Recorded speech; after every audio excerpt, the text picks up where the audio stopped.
Hey guys, it's Amy at Zoe Beck, and I'm going to do a 5-star predictions video. I haven't done one of these since these were first made popular by Mercedes at Mercedes Bookish Musings.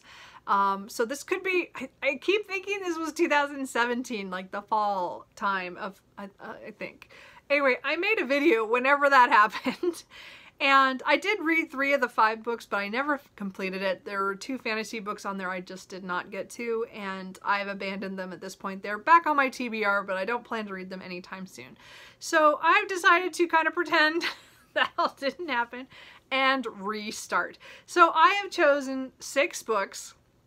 I know that sounds weird that I would have an extra book, but the point is I want to do 6 books in the next 6 months and try to do it within a time period and make myself have a time period. I know last time I did not do that, and I think that was where I failed. But I want to get myself to read some books that I have been putting off for no good reason, and these are all books I think I'm going to love. So that's kind of the whole point of 5-star predictions, is to try to guess if you can choose your 5 stars. Again, I don't tell the time. I DNF'd quite a few in the last week, let alone. So I just, we'll see what happens. So I did find out something funny when I sat down to film this. I realized that 5 of the 6 books are part of series.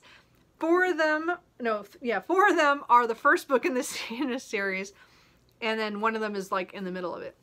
So that kind of tells you I'm going to do some focusing on my series in the next year. I will probably have a video about that at some point.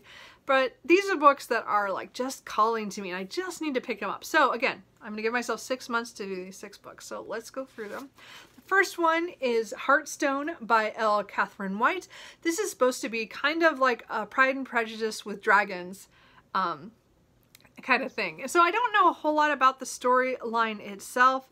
I know there's some kind of war and there are dragons, and I'm all for it. Anyway, so I don't know why I have not picked this up during any of the Jane Austen Julys the last 2 years, but I just was like, I need to read this, and this is the first in at least a trilogy. I think it's a trilogy because there's 2 more books that just came out this year.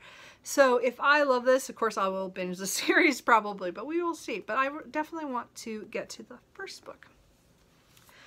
Next one is another fantasy. This is Blackwing, the first book in the Raven's Mark by Ed McDonald. I've had this book on my shelf for over a year, and this trilogy is also complete, so I really want to read this one as well. This is more a dystopian fiction. I think there's a place called the Misery, and a bounty hunter goes out there. He usually goes out to track people down, and he's out there to find a masked noblewoman. So I'm not quite sure, how political it gets. I know there are kings involved at some point, and this bounty hunter is kind of caught up in that. But it just sounds great, and I just want to read this so bad, and it's been on my shelf. And again, it's another series that I could binge. Then I have Behind the Throne by K.B. Wagers, which is a sci-fi. This is once a Gunrunner, and then now heir to the throne.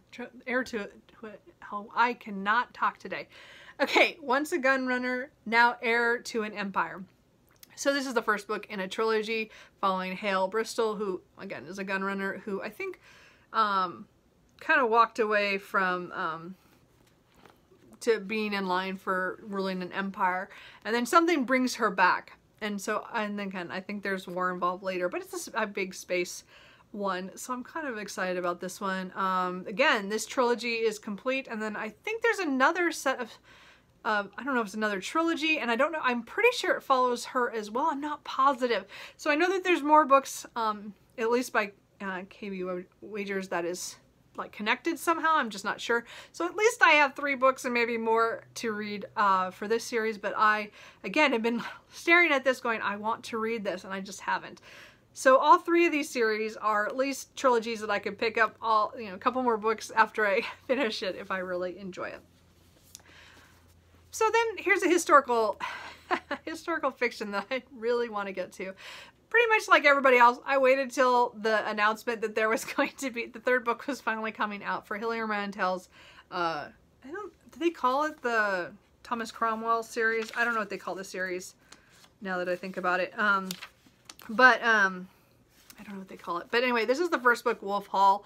So again, this follows Thomas Cromwell, sorry. and Henry VIII and Anne Boleyn and that kind of time period of history. So again, I've always heard really good things about this. I hope to pick this up first of these books because in January and February, Jason at Old Blues Chapter and Verse is doing a Cromwellathon, I think is the name of the thing. I'll have it linked down below if I have that incorrect. But it's like a read-along about Wolf Hall, and then the second book in the trilogy, Bring Up the Bodies, in February.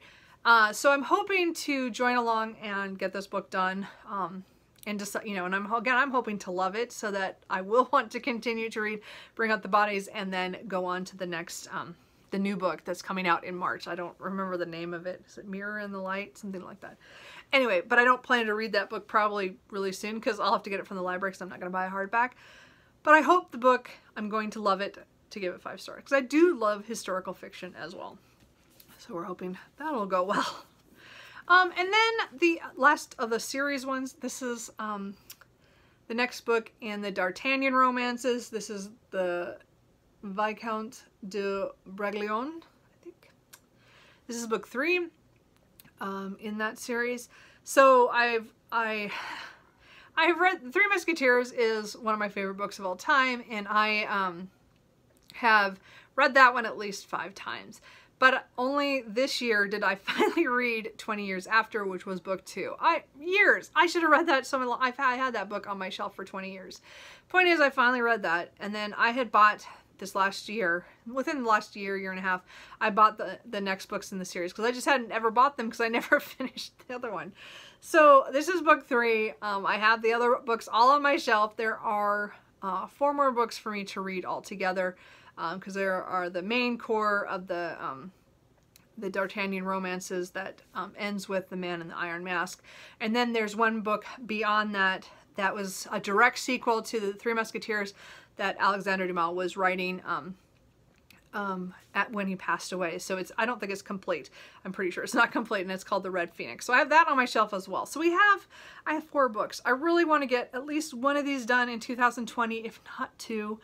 It would be awesome if I could do more than that, but I don't expect to finish this series this next year just because they're pretty big and I space them out, I admit it. So we will see. I'm hoping to do better this next year than I did this year because I never came back to this book and I really wanted to read it. So anyway, because I love the other 2 books so far, well, the first one I know for sure I loved, but I did enjoy 20 Years After enough to give it 5 stars. I'm hoping that I'll give this one 5 stars as well. And again, it's just following the Three Musketeers and their later years and things that happen. I don't even care what happens. Anyway, and then the last one is a standalone. It's a Haruki Murakami's book, Kafka on the Shore. So I bought this. This is one of the oldest books on my TBR, if you saw that video. I bought this in Australia in 2005 because of the pretty kitty. I mean, I buy all of Murakami stuff. He and I have a really strange relationship with reading. I like usually his chunker books, and I don't like his shorter novels very much. Like, I like them, but some of them I have not liked. I have high hopes for this one. I'm not sure what's really, like, I haven't looked up. It's something about 2 remarkable characters and that we're going to follow. And again, I hear a lot of people like this one, so I'm hoping I'm going to like it too. The reason I think this is going to be a 5 star is because I've heard really good things. And again, The Wind-Up Bird Chronicle is one of those books that I just love, and I really need to reread that, but I'm not going to do that right now. Right now I'm going to try to get to this one. I have 2 other books that are pretty much chunkers of his that I have put off. Well, one of them I just put off, one I just got, but I do want to read this one because it's the oldest one, and then I'm hoping to get to the other ones too. But I just feel like I need to catch up on his books. These big ones are the ones I've left because I know I usually like them. I don't know why I did that. So anyway, that's what I think will give me a 5 stars. So these are the 6 books that are on my 5-star predictions. What do you guys think? Do you think I'm being unrealistic that I can get them done in 6 months? I don't know. We will have to see. So anyway, hopefully this will all go well, and I will film a video in June saying what happened. So anyway, I will talk to you guys later. Bye.